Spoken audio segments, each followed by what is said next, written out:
Okay, boom, right? All right. Okay, so boom, we back, right? I need to fix this camera. Yeah. So the last thing, I'm trying to get my whole face in this. Okay, that's better.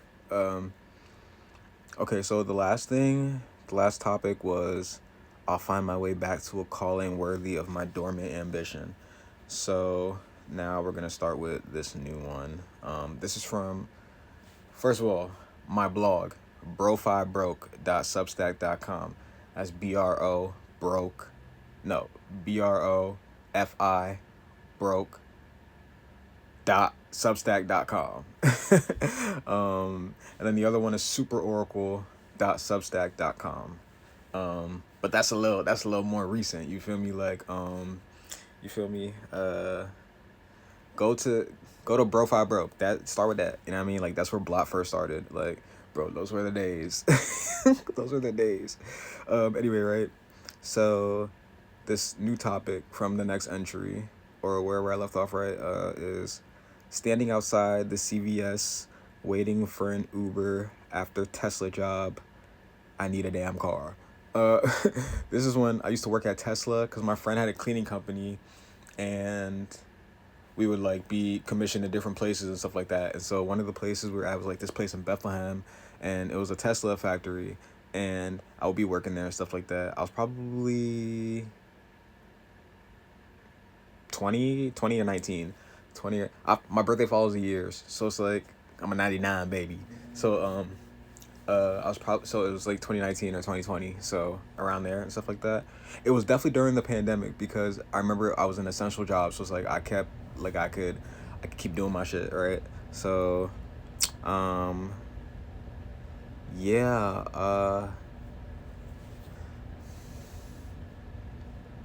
hold up. I have OCD. I have to check like mic if the mic thing is on, um for the screen recording, so like they could like pick up my voice and stuff like that. But whatever. So I was standing, even though I checked before, but so I was standing outside the CVS. I walked a little bit from the actual Tesla job, and all I would do there, right, is just like, I was like the cardboard guy.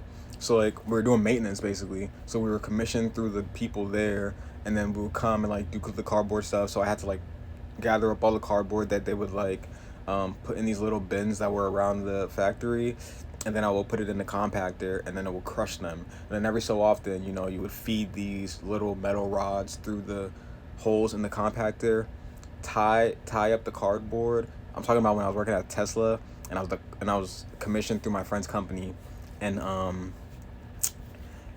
I was basically doing maintenance, and I was picking up cardboard and stuff. And so when you put the cardboard in the compactor, at the end of like gathering all the pieces of cardboard from these bins that would fit in the one little bin that I rolled around, it was on 4 wheels. Then you would feed these little metal rods through the cardboard and stuff and tie it up, and then the machine would do what it do, and then it would spit out the whole big package thing of cardboard. You would put it on a pallet, and then get a pallet jack, move that to its designated area, and then do it all over again. And I loved that job because everyone in there was, one, super cool. So for all this shit people talk about Elon, people saying he racist now, I don't know anything about that now. But like he be running a pretty tight ship because it was mad cool in there. Everybody was super cool and like accommodating and all that kind of stuff. So, but this is the day I was standing outside the CVS after I had finished my shift, and I was waiting for an Uber, and I was just thinking, man, I need a damn car. So that's what that's about. The next topic is, I still don't have a damn car. The next topic is, I cleared up the corner of my room with the back workout machine. So my dad used to have this workout machine thing where it's like, it looked like he was, I don't know, it looked like you had to be strapped up to the thing like this, and then you would like heave yourself, like, I don't know, like you would heave ho or whatnot. It was like a back machine, ab machine kind of thing. And yeah, but it was just in my room because I don't know if I came back from wherever I was and then I was staying in my room again, or which is like the story of my life. Like I'm back here again now. But like or if I was just in my room and then no, I think I had come back because that machine wasn't there. It wouldn't have been there because it was my room, so I would have remembered when he put it in there. But I've been in and out of the house a lot of times, so it's like whatever, right? So I cleared that up after months and months of like procrastinating about like cleaning my room and just like, you know, being a hermit and a crab. Crab. I would just like ignore that stuff, and then like I started like taking initiative, started doing things and whatnot, and then like I finally got to that big ass piece of equipment that was just in my room. It couldn't go anywhere because, you know, the space was really small. So is there glare in my glasses? Fuck it, right? Or should I take them off? No, they're my glasses. I have to see my glasses. Yeah, so it, like my room was really small, so it's like it was taking up a lot of space, and I was like, bro, like get out of here, like what are you doing? So like I moved it. I couldn't move it a lot, but I moved it right up against the closet, and then, you know, I had a little bit more space in there, but now that room is an office. It's literally a whole ass office. So yeah, but yeah, so after that, and like I would think that you know, for me, like my mental like mirrors like my outside or whatever's going on. So like whether that's spiritually, where it's like if you're not clean inside you can't be clean outside, right? Or whether that's like practically physically, where it's like you, if your mind is all jumbled up with stuff, you're not even gonna have the mental capacity to want to clean. So like it works on both levels. So like my mind had finally, I don't know, I was finally getting over some stuff and stuff like that, and like I was making space in my head, so like I was able to then like, you know, take that step and like start cleaning stuff in my room. And then like that's where like months of standing, or not months, but like a couple of weeks of staring at that machine and just like being over it and like, bro, I'm over this, like I'm not gonna do this right now. Like I finally did that right now. You know what I mean? Yeah, so, and then all right, so next topic, taking incremental steps towards getting sober, overall becoming better. Pretty self-explanatory. I already did that. That's one I could cross off the list, bro. I haven't smoked in mad long, and like I'm really over the concept of it and like the effects that it has, because like I just think about it and it's like, bro, so many variables for getting high. I don't get the same high, and it's not even just that, it's just like getting high at all. Like it doesn't really change my mood, and it doesn't really like change how I see things and whatnot. I would have to do it to like go to a party or like whatever, and then like the party would be more hype, or like I don't even know if like going out would, and I would have to do it for going out. Like I was talking to this chick, one of my cousin's friends, and she's becoming a cop, a state trooper or something. So she was like, yeah, like I had to quit it because like I had to like get my stamina up and stuff like that.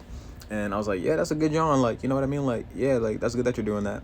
And we got to chatting about it, and she was like, yeah, I can't be chasing people down, and I'm just like not, and I'm like super winded and stuff like that. I'm like, yeah, you gonna end up on World Star, you can't be one of them one of those cops and letting people get away and shit. So it's like, yeah, she slowed down on it. And she was saying like, yeah, it feels like once you slow down, like you start seeing like her friends start having like a dependency on it, because they need to smoke before they do this, smoke before they do that, smoke before they do this again. So it's like you know what I mean? Like she's like getting over it and stuff like that. I was telling her I'm over it too, you feel me? Yeah, so you feel me? Like once you start finding, you can find your circle of people who don't do things. I texted my brother on New Year's because I know he be getting lit, and I texted a couple of my cousins that be getting lit, and I'm like, bro, like get lit, have your fun, whatever, cool, but like be careful tonight. He texted me, he like, bro, I don't even drink no more. Like he's 30, so like he getting up there. That's what he said. He's like, bro, I'm getting older, like I can't be doing that no more. I'm like, yeah, I sure you right. And my other cousin was like, bro, I'm going to church, what are you talking about? I was like, you lit. My other cousin texted me, she was like, I love you, happy New Year. So I know she was lit. But you know, she's a good noodle. She be getting lit, like we all be getting lit. But yeah, she's like my inspiration, bro, like in some ways, because she's just like, she does what she wants. Like she's mad cool. She's like my cool cousin. Like she's like my style inspiration, all that shit, right? Even though like I dress how I dress and she dress how she dress and shit, but like she be like, what she be wearing, I'm like, yo, like that's a look, like, you know what I mean? Like she be putting that shit on. So yeah, but taking incremental steps to become sober, boom, did that. Overall becoming better, but slipping sometimes, you know what I mean? Like how regular life is. Slip, get up, get up way better than you got up before last time you slipped, and then slip way worse than you did last time, or slip a little bit less than you did last time, and just like cycle. But you know, you never stop trying. And so like getting better, becoming better, that'll always be a topic, like, and a revolving door topic for me, because it'll come up every time I want to get better. Even when you're doing great, you want to get better. So that'll be a thing that's like overall becoming better, always doing that. um I bought an 1,000 milligram coconut oil pills from CVS. They worked wonders. They made me believe I could go back to smoking.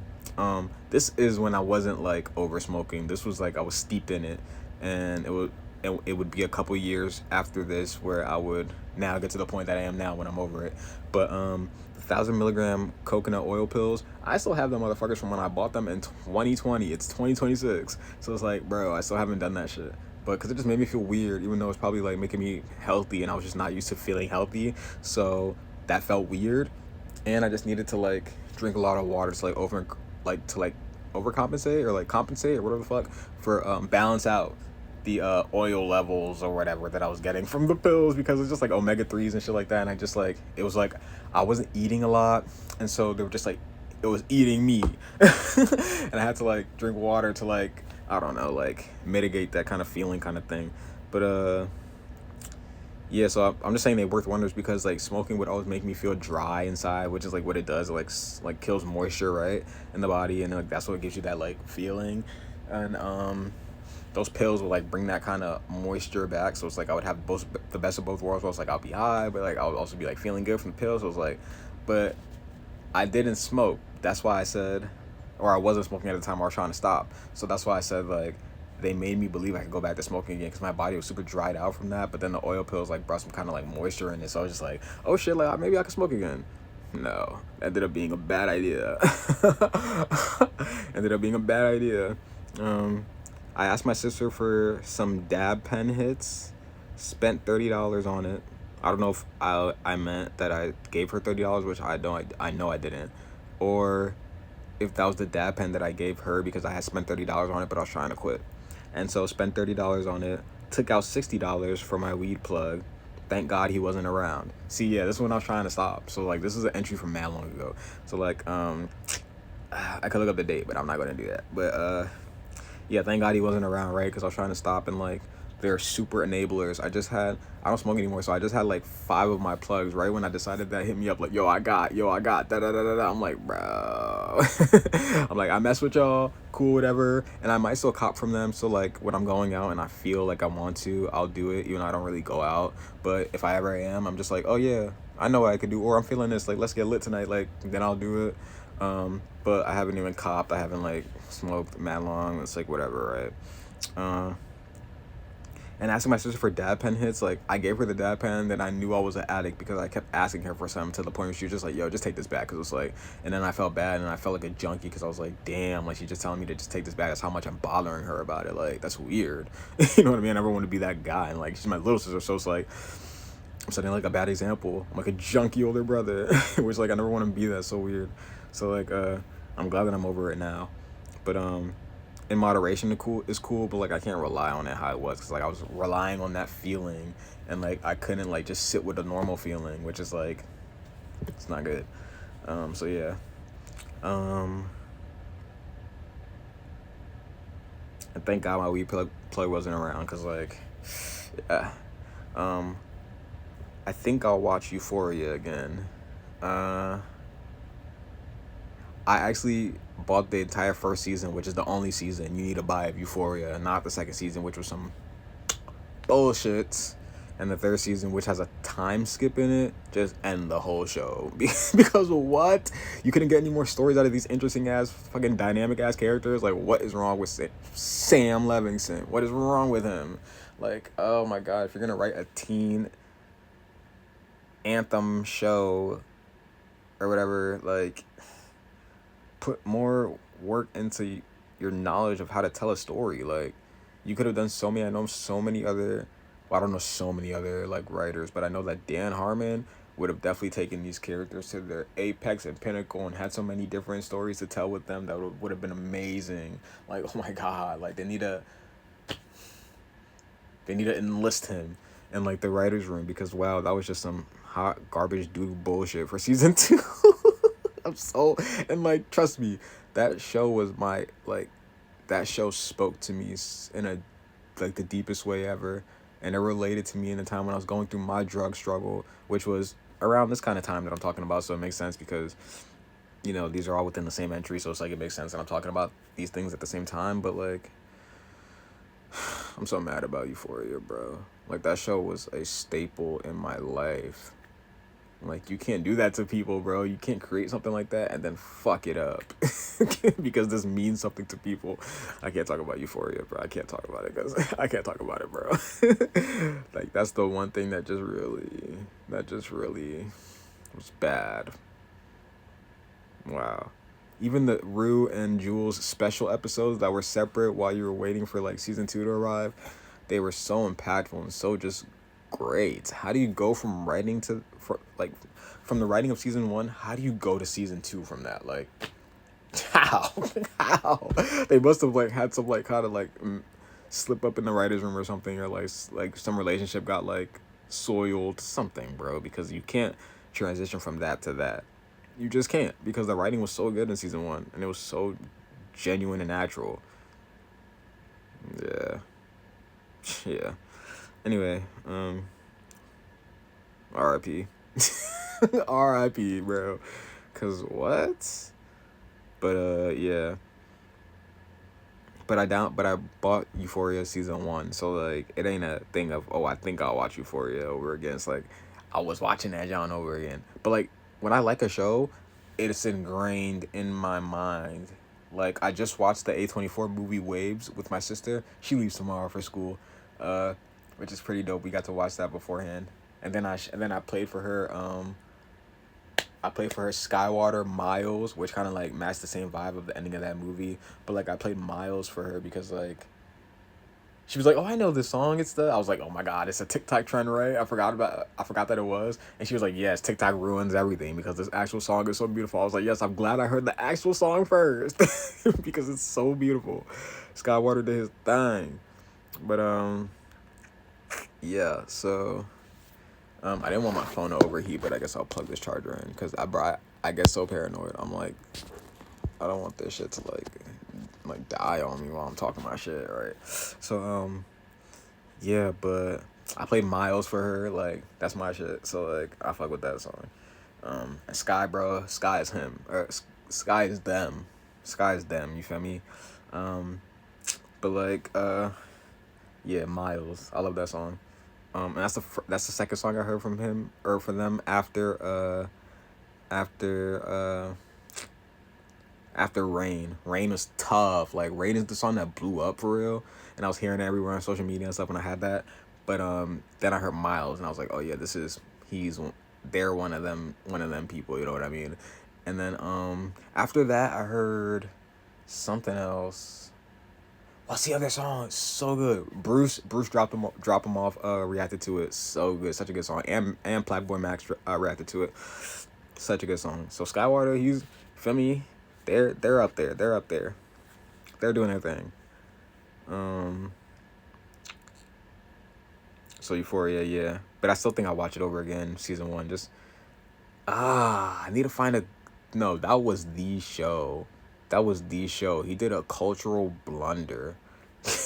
He really made a cultural blunder for he made a generational blunder for an entire generation.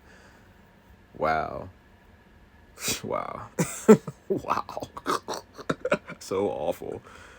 I can't believe he did that. Wow. Anyway, there will never be another show like Euphoria, ever. But yeah, and then I'm falling in love with movies though, cause movies are different. Like I'm falling in love with movies. Like after seeing Marty Supreme, or I'm just falling in love with the Studio A24. Like whichever one it is, cause they be doing their big ones. Like they be knowing what to do and shit. Like they got it. They got it. Like they got it. You feel me? Yeah. So okay. So the next topic after Euphoria, R.I.P. Think I need to be in love to write a grand story. Has me wondering if story itself stems from love. So I figured out what story was a few times now, but like now I'm more ingrained in it. I feel like I could write a book about it now, which I was thinking about doing, but I'm like, no, that'll take up too much time from like writing my own story and like the stuff I'm doing with HVAC. But I could do it as a little side project here and there for a couple of years until I figure it out, and then it wouldn't be bad that it'll take a couple of years, because then like once it's done, baby. You pack it up, package it up, send it out, ship it out. You know what I mean? Like it's done, over with. New York Times bestseller, like you know what I mean? It'll be historic. It'll be forever. So like once it's done, a couple years ain't nothing to forever. So yeah, that could go out, and then like I could be making dividends off that, John. But yeah, and it got me thinking about how the Apple Books app, like how, and Kindle and all that stuff, like you could buy books from apps, like that probably skyrockets the hell out of a lot of book series. Like it has to, I imagine, like it has to, because like what? And I kind of like that the Kindle is like a, whoever made the Kindle had a like vision in mind, because like that's like a thing for exclusively books. It's like an exclusive reading tablet. So it's like I feel like that's such a revolutionary idea in the age where video is taking over as like the information juggernaut that it is, over the information revolution that it is over books and stuff like that. So that's like a smart ass idea. Like if you're gonna have iPad kids, might as well have them being iPad bookworms. You feel me? iPad Apple bookworms. Even though Kindle is like not Apple, but you know what I mean. But storytelling stemming from love. It doesn't stem exactly from love, but love is like the strongest story you can tell. So a story with love is like the strongest one you can tell, for real. My room is clean, but it's super boring now. So I cleaned up the workout back machine slash ab machine thing, but then that made my room like super clean. But then I just realized that I like chaos, because I had nothing to do, and like my brain didn't reflect my outside world at all, because I said, how you clean this up, you clean out the outside world and shit. No, my inside of my head, it was like Inside Out, the movie. It was crazy. Or it was like that episode of SpongeBob where everybody's running around with the files and stuff like that. The guy's holding the box running. He's like, everything's on fire. That's what my head was. But like my room was clean. It didn't feel natural. It didn't feel like me. So it just felt out of place, and it was weird. Yeah. Every time I think I'm not gonna go to like the time that I plan to stream for, like I just be talking about shit, and then like I eventually get there, because like I be having more to say about the things that I'm talking about than I really thought I would. And that's cool, because like I see what streamers be doing now when they bring up like topics and stuff like that, and they react to it. It's like reacting to things. It's just like they're just like different topics. Like I bring up these topics from my journals and stuff and talk about them. It's just like they react to different other people's topics or whatever. But I can't be reacting to other people's topics, because I could have a laptop here, but that's what I did at first when I was streaming, because I thought that was the meta. But no, the meta is just doing my own shit. But like reacting to my own shit, because it's like, bro, my topics are way more interesting. 1, 2, they're about me.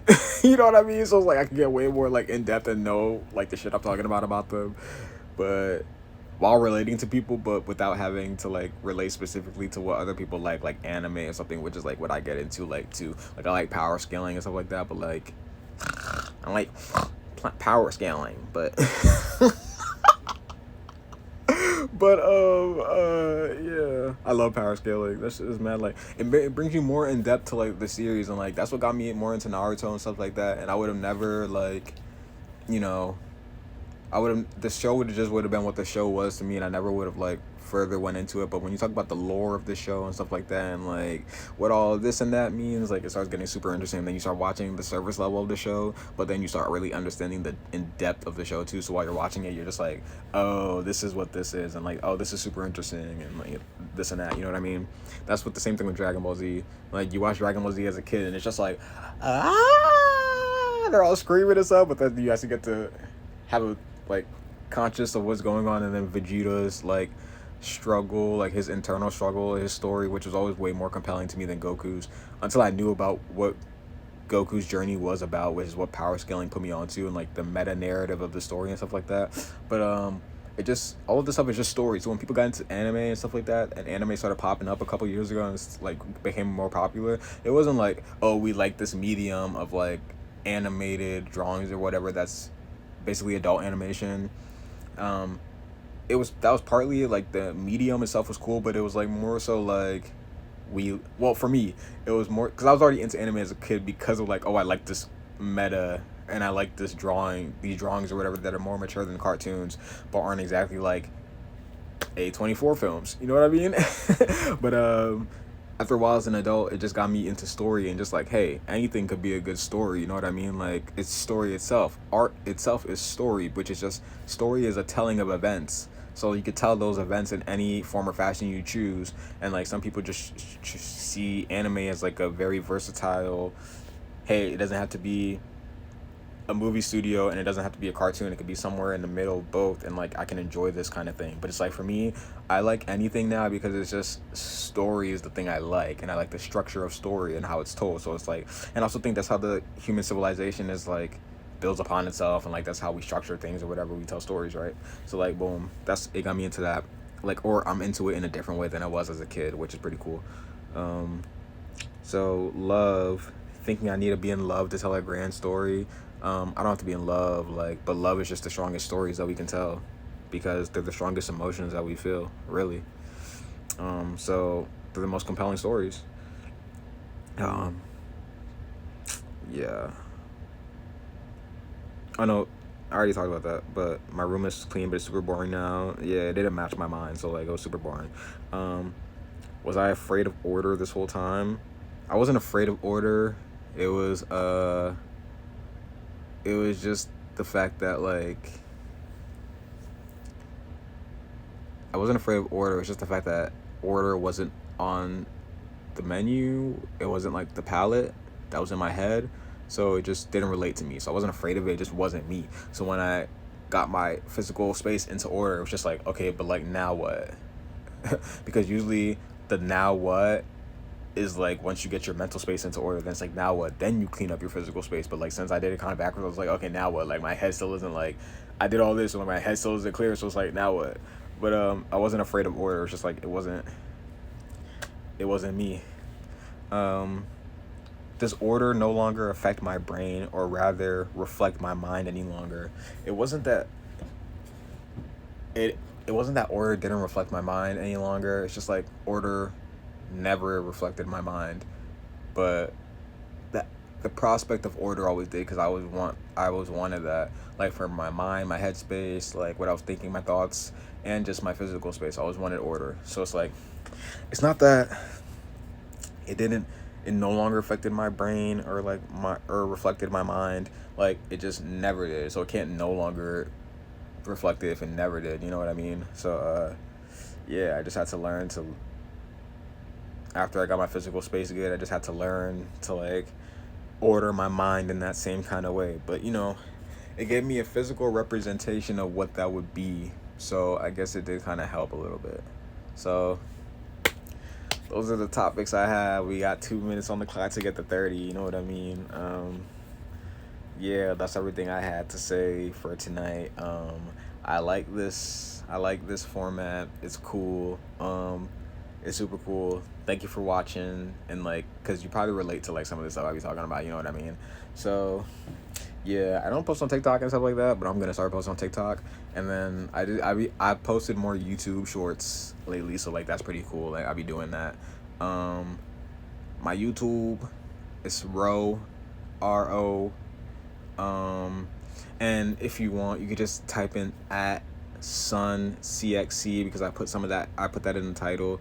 You just type in on the search bar YouTube Twitch at SunCXC, because I'll be putting that in the title of my videos and stuff like that. And like now that I'm saying that, I'll continue to do that, because like that's the meta. That's how people gonna find my streams. my streams. But anyway, that's it. Have a good night. And I'm gonna start. The meta's been like 10 p.m., so I'm gonna keep on with that. I'm gonna keep doing that because I fuck with that. So yeah. I'm done yapping. Have a good night. Is it deuces or peace? Deuces.